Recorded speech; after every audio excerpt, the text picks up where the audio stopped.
Hello everyone. This video is for complete beginners in the stock market. Even if you're starting from the ground zero level, at the end of this video, you will know all the basics to start your stock investing journey. Come on, let's get started. Stock market is similar to a supermarket. Now let me tell you why. Suppose if you want to buy some fruits, vegetables, groceries or personal care products, you won't directly go to the producers to buy them. Instead, you will visit a supermarket and wherein all the products will be displayed and you will pay some money to buy them. Let's assume there are two top supermarkets in our city. The supermarket 1 is the new one and it has 5000 products with the various categories, and the supermarket 2 is the old one and it has 3000 products with almost the same products in the supermarket 1, but there is a slight difference in the price of the products in both the supermarkets. Now let's keep this example in mind and let's move forward. Let's assume you want to buy the shares of Reliance. You need not directly go to the company to buy them. Instead, you can buy them through the stock exchanges. In India, there are two top stock exchanges, namely NSE and BSE. NSE stands for National Stock Exchange and BSE stands for Bombay Stock Exchange. NSE was established in 1992, whereas BSE was established in 1875. NSE has around 5000 companies listed under various sectors, whereas BSE has around 3000 companies listed. Now, let's check the share price of Reliance Industries in Money Control. As you can see here, the share price of Reliance in NSE and BSE is shown separately and there is a small price difference. And also, the trading volume of NSE is higher than BSE. It means NSE is most actively used for trading than BSE. Nifty and Sensex. These are the terms we often come across in all the news channels. Now let's see what it means. Out of 5000 companies listed in NSE, an index is calculated based on the performance of top 50 companies and this is called Nifty 50. Similarly, out of 3000 companies listed in BSE, an index is calculated based on the performance of top 30 companies and this is called Sensex. If you go to the Money Control website and check under the Markets tab, you will see BSE and NSE. If you click BSE, you will see all the indices of BSE.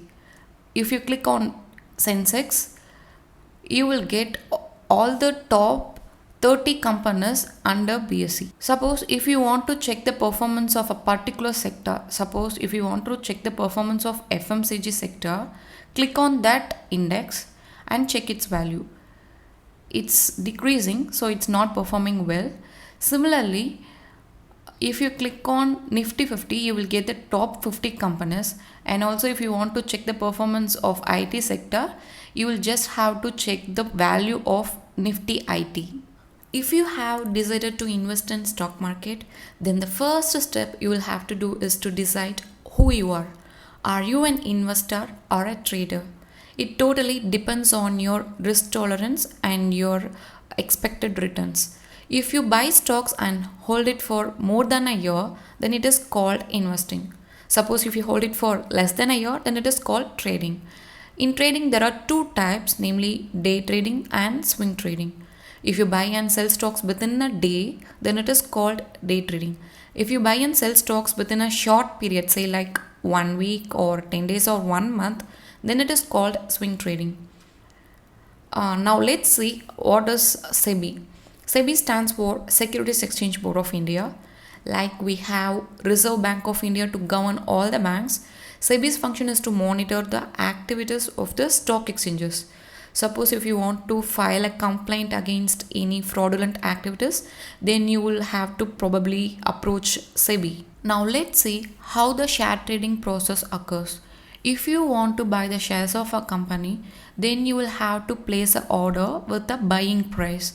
In the stock exchanges, they will check your buying price for a match with the selling price. If there is any match, Then your order will be executed and you will get your shares in your demat account within T plus 2 days, that is within 2 working days. And like you can see here, there are brokers in between the stock exchange and buyer. These are the intermediaries that facilitates the process of share trading. There are two types of brokers: full service brokers and discount brokers. Full service brokers will provide add-on services like investment advice, stock recommendations and all, but they will charge very high brokerage. For example, ICICI Direct and HDFC Securities or full service brokers.